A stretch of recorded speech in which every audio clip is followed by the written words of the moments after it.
广为人知的八字结一如其名，打好后的结会呈现八的形状，主要用于防滑。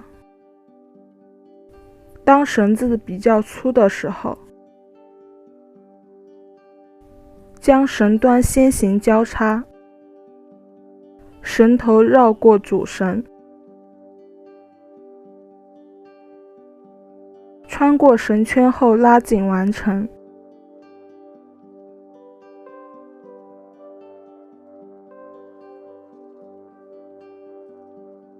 当绳子比较细的时候，将绳端对折，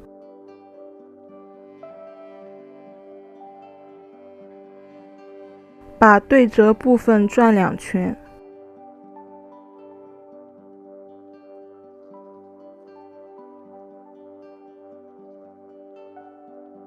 绳头穿过绳圈，拉紧完成。即使两端拉得很紧，依然可以轻松解开。